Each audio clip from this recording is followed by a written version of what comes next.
चॅनलच्या माध्यमातून आपण गेले 6 ते 7 वर्ष महाराष्ट्र कर्नाटकाच्या कानाकोपऱ्यामध्ये वेगाने काम करत असताना आपण असं का म्हटलेलं आहे की आज आपण तसं पाहायला गेलं तर बैलगाडा शर्यत बंदी होती, त्यामुळे खिलार ही आपली संपुष्टात येत होती.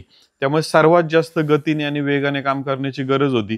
तिथं खिलार महाराष्ट्राची शान चॅनलच्या संपूर्ण टीमने महाराष्ट्र कर्नाटकाचा कानाकोपरा हा पिंजून काढला. यात्रा असतील, बाजार असतील, शेतकऱ्यांच्या दावण असतील, आपण तेथे जाण्याचा प्रयत्न केला आणि ती सर्व माहिती तुमच्यापर्यंत पोहोचवली.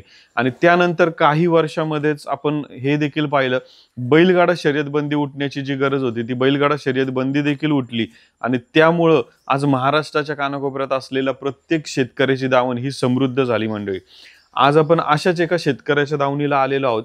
महाराष्ट्रामध्ये असलेल्या जातीवंत गायी असतील, बैल असतील किंवा महाराष्ट्रामध्ये आता आपण पाहत असलेली जातीवंत पैदास असते, तर ही कशी ब्रीडिंग करणं गरजेचं आहे किंवा काय केलं पाहिजे किंवा वळू क्षेत्रातलं म्हणत असताना आपण वळू सांभाळणाऱ्या मालकाचं महत्वाचं काम किती महत्वाचं आहे. म्हणजे आज महाराष्ट्र कर्नाटकाची संपूर्ण जबाबदारी जर आज पाहायला गेलं तर या वळू सांभाळणाऱ्या मालकांवर आहे.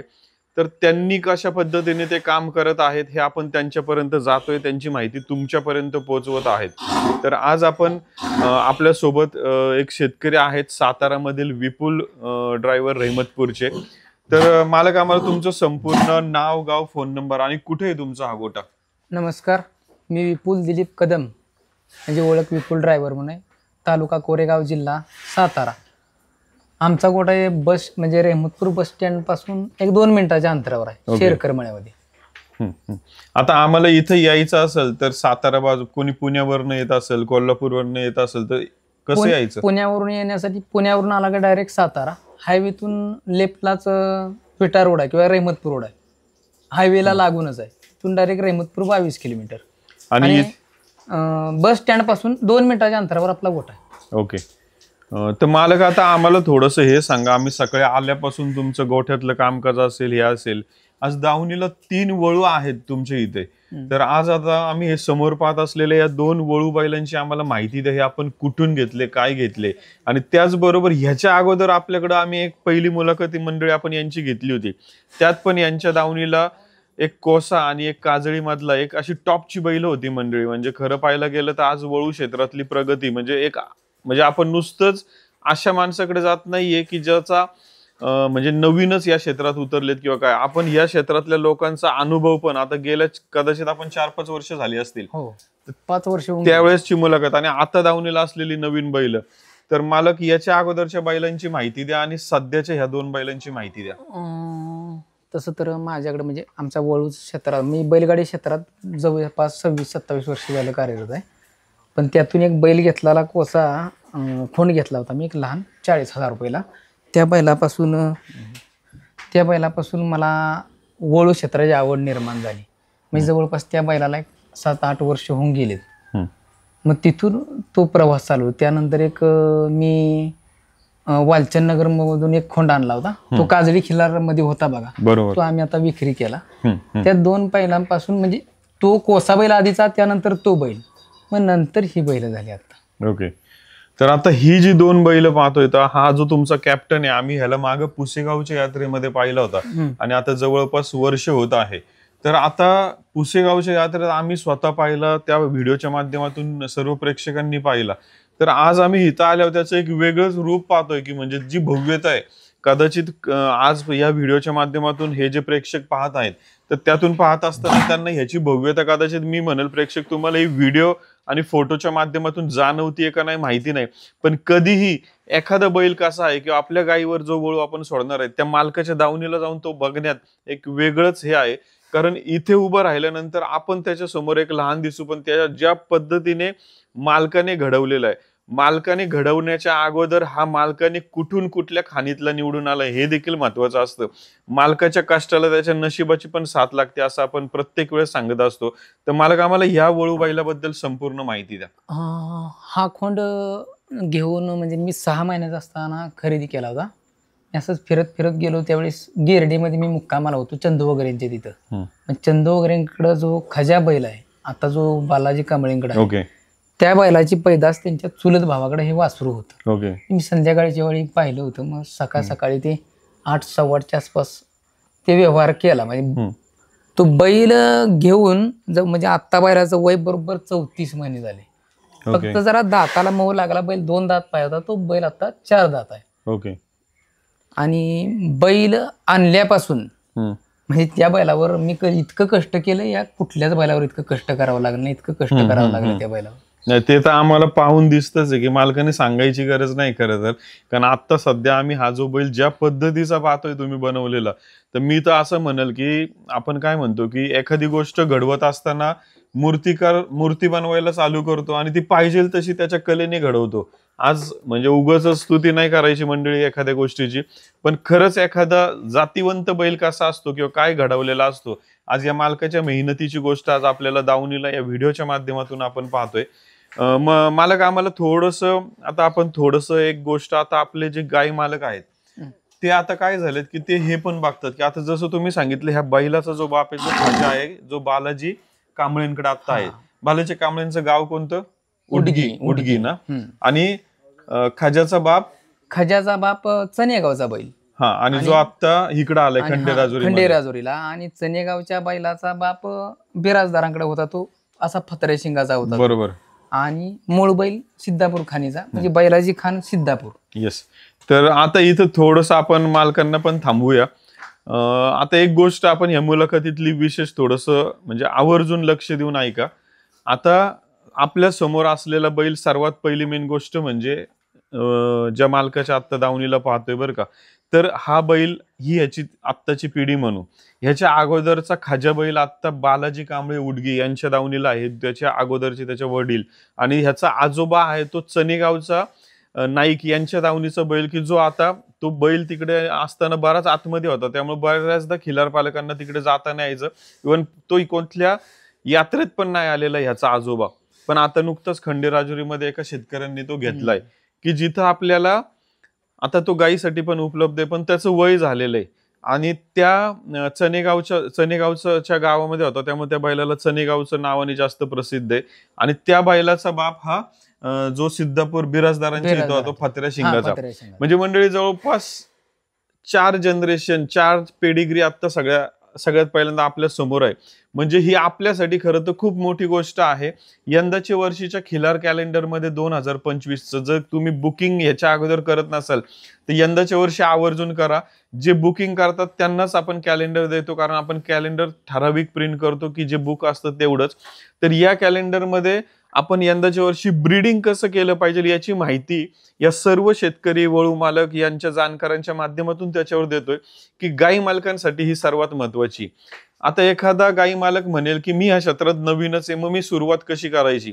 आपण प्रत्येक वेळेस हेच सांगतो, तुम्ही जेव्हा वळू निवडताय, म्हणजे आज या मालकाचं एक गोष्ट म्हणजे मी म्हणेल तर मला तर सांगताना अंगावर काटा पण येतोय, की आज ह्या मालकाच्या दावणीला सिद्धापूर खानीचा बैल आहे. आज महाराष्ट्रामध्ये जर कुठली म्हणजे महाराष्ट्रात खिलारची जी नोंद ठेवली किंवा त्याची वंशावळ असेल, पेडिग्री असेल, तर ती वहीवर ठेवल्या गेली असेल, ज्यांनी कोणी ठेवली ती. किंवा आज आपण बऱ्याचदा विचारायला जातो की ह्याचा बाप कोण, आजा कोण, तर ते त्या मालकाच्या घरी जावं लागतं. तर मंडळी, या दावणीची एक विशेष गोष्ट म्हणली तर हा बैल इथे पाहत असताना ह्याचा बाप आपल्या डोळ्यासमोर आहे जवळच, त्याच्यानंतर ह्याचा आजोबा आहे आणि याचा खापर पंजोबा म्हणू आपण. पंजोबा आणि खापर पंजोबा मयत आहेत दोन्ही. हा. तर म्हणजे एवढी जनरेशन आपल्याला माहिती, त्यामुळे आता या बैलापासून होणारं वासरू आपल्याकडं, मी तर म्हणेल सिद्धापूर खाणीतलं जर वासरू आपल्या दावणीला आपण कधी ब्रीडिंग केलेलं नसेल तर सध्या पाहत असलेल्या समोर या जातीवंत आणि सुंदर खोंडाकडून, वळू बैलाकडून आपण नक्कीच पैदास घेतली पाहिजे. आता काय होतं की आता ह्याचा आजोबा पण पाहायला गेलं तर तो वय बरंचसं वय झालंय त्याचं, 15 वय झालं असेल त्याचं वर्ष. त्यानंतर त्याचा बाप पण असेल. पण आत्ताचं जे सळसळतं रक्त म्हणतो आपण जर म्हटलं तर आता आपल्या सोबत जे मालक आहेत यांच्याशी आपण शर्यतीची पण चर्चा करणार आहोत, की शर्यत क्षेत्रामध्ये जे सळसळतं रक्ताची वासरं लागतात. तर आज खरं पाहायला गेलं तर आज ह्यांनी स्वतः गाडीवांचं काम केलं, विपुल ड्रायव्हर म्हणून यांचं नाव जास्त प्रसिद्ध आहे. त्यामुळं शर्यतीत कशा प्रकारची वासरं लागतात आणि सध्याचं खिलार क्षेत्रातलं सगळ्यात हायेस्ट एव्हरेस्ट पॉइंटवर कोण असेल तर ते शर्यत क्षेत्र आहे. त्यामुळे शर्यत क्षेत्राची गरज लक्षात घेऊन आणि ते स्वतः गाडी चालवतात, त्यामुळे त्यांना माहिती की वासरं कशा पद्धतीचे पाहिजे, कसं फाउंडेशन, कसं त्यांचं चौक असेल, शरीरयष्टी असेल, आणि त्याचबरोबर एक देखणेपणा पण पाहिजे. देखणेपणा हा फक्त तुम्हाला खिलारच देऊ शकतो, जो हा आपण सध्या जातीवंत समोर पाहतोय. मालक, आता या वळूकडून आपण किंवा बाकीच्या तिन्ही वळूकडून जेव्हा गाय भरवायला घेतो, तेव्हा किती पैसे घेतो, किंवा लांबून गाय आल्यानंतर सध्या या बैलाकडून किंवा किती भरलेल्या आहेत आपण? तसं तर या बैलाकडून गाय नाही जास्त झाले, 100-110च्या आसपास गाय झाल्या. कारण मागे एकदा बैलाला पायाला लागलं होतं, त्यात एक 2-2.5 महिने, महिना 1.5 महिना त्यात बंद होता. परत एक गाठ त्याला खाली उठली, त्याचं ऑपरेशन केलं, त्यात बैल थांबला. त्यामुळे 100-110च्या आसपास गाय भरावल्यात. ओके. आणि गाय भरायचा दर आमचा 1500 रुपये. ओके. मालक, आता एक गोष्ट आम्हाला थोडीशी पुढे जाण्याच्या अगोदर, आता प्रेक्षकांना तुम्ही सांगितलं गाय भरण्यासाठी आपण 1,500 रुपये घेतो, पण आम्हाला ह्या 1,500 रुपये घेतायत, तसं पाहायला गेलं तर आम्हाला हे 1,500च्या मागची थोडीशी ह्याची दिनचर्या, मेहनत, खुराक, व्यायाम, ही कदाचित हे 1,500 त्याच्या पुढे शून्य आहे मी म्हणेल. खरं ती मेहनत सांगा. खरं तर मी तुम्हाला सांगतो, आम्ही 7 महिने म्हणजे गायला चालू केली ही दोघं, मी 2,000 रुपये घेत होतो. ओके. त्याला कारण असं आहे की मी पहिले वळू पाळले त्यावेळी सुद्धा 1,000 रुपये दर होता. माणसांना वाटते 2,000 रुपये म्हणजे जास्त आहे, पण त्याला 10 वर्ष लुटली, अजून सुद्धा जर 1,000 रुपये दर असला आणि त्याच्या खरेदीपासून आणि त्याची दिवसभराची दिनचर्या आणि त्याच्यावर केलेली मेहनत, 1,000 रुपये शून्य आहे. मी एखाद्याला काय म्हणतो, बैल येऊन पुढे बघा, तुम्हाला त्याला 1,000 रुपये देऊ वाटलं तर 1,000 रुपये दे. बरोबर.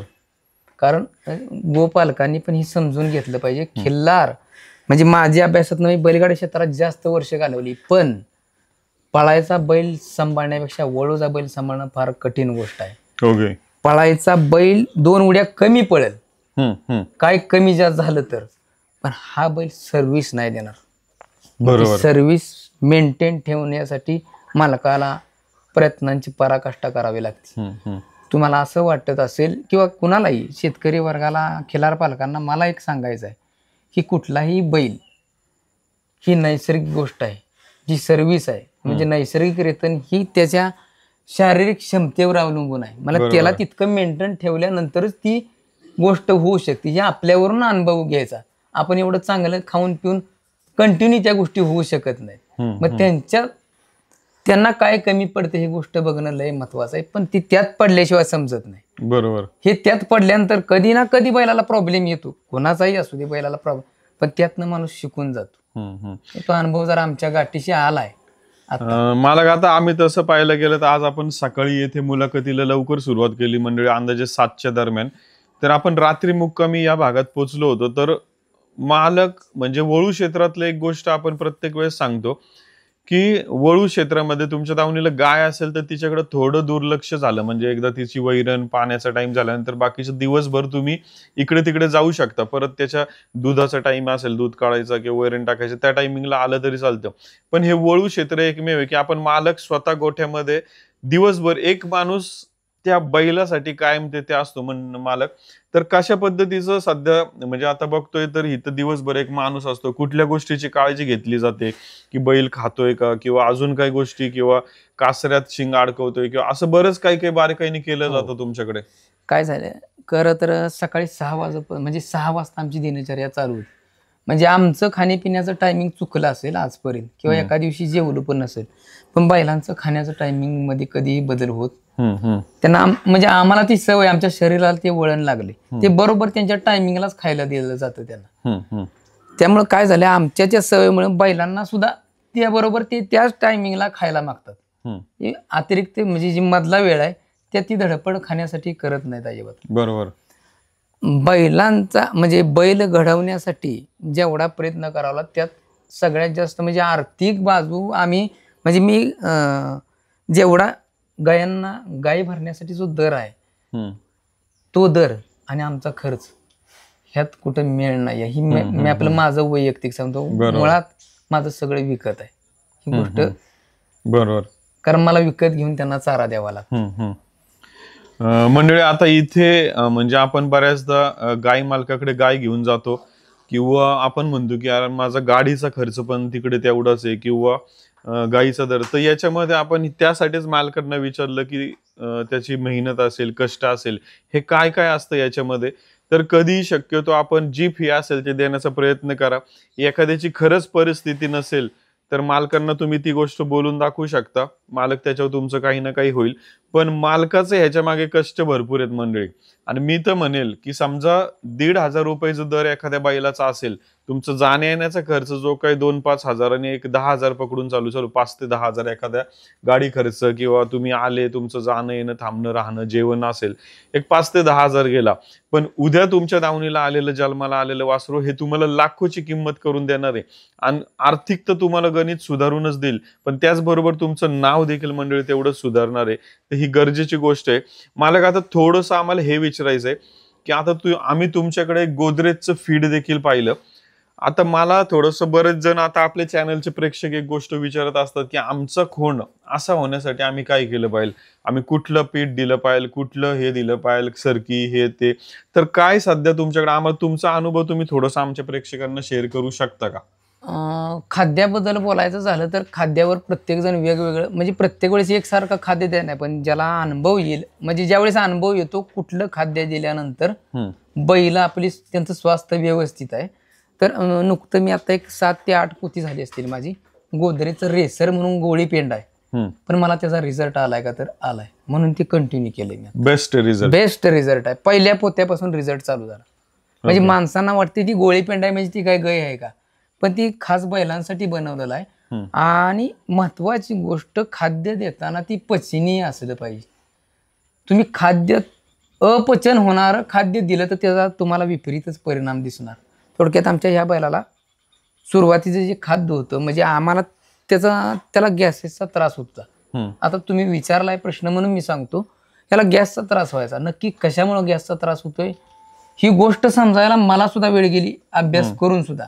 मला ज्यावेळेस जाणवलं की ह्याला गव्हाचं पीठ असेल, म्हणजे कोणत्याही प्रकारचं, किंवा भुसा असेल, हे जे दिलं जातंय यातून पित्त तयार होतं आणि पित्तातून गॅसेस तयार होतं. आणि गॅसेस तयार झाला की मग जनावर मलूल होते, खाली पोट सुटते आणि कात बिघडते. ह्या गोष्टी दिसून यायला लागतात. मग ती रेसर जी गोळी पेंड आहे ती शिजवलेली आहे, शिजवलेलं अन्न आणि कच्चा माल जो भिजवून आपण देतोय ह्यात नक्कीच फरक आहे, मला जाणवलाय. त्यामुळे कुठलंही खाद्य देताना त्याला पचन होईल असं खाद्य देणं गरजेचं आहे. धन्यवाद मालक, ही सुंदर माहिती दिली. तर मंडळी, या मुलाखतीच्या सुरुवातीला आपण त्यांच्या दावणीच्या या कॅप्टन बैलाची खास मुलाखत पाहिली. कुठेही जाऊ नका, अजून एक थोड्या वेळामध्ये आपण त्यांच्या दावणीला असलेल्या एका मागच्या बैलाची, एका खोंडाची, आपण वळू बैलाची माहिती पाहणार आहोत. आणि या सर्वात महत्वाचं म्हणजे खिलार महाराष्ट्राची शान चॅनलचं जे ॲप आहे, iOS आणि Android साठी तुम्ही मोबाईलवरती इन्स्टॉल करू शकता. आणि तुमच्या दावणीला असलेली फोटो पोस्ट असतील, तुमची माहिती असेल दावणीची, ती तुम्ही ॲपमध्ये पोस्ट करू शकता. त्यामुळे ॲप स्टोअर आणि प्ले स्टोअरला जाऊन KHILLAR हे नाव सर्च करा इंग्लिशमध्ये, तुम्हाला ते ॲप इन्स्टॉल करता येईल आणि तुम्ही स्वतः फोटो टाकता येतील. मंडळी, थोड्याच वेळात भेटूया, कुठे नका जाऊ. खिल्लार महाराष्ट्राची शान, खिल्लार महाराष्ट्राची शान.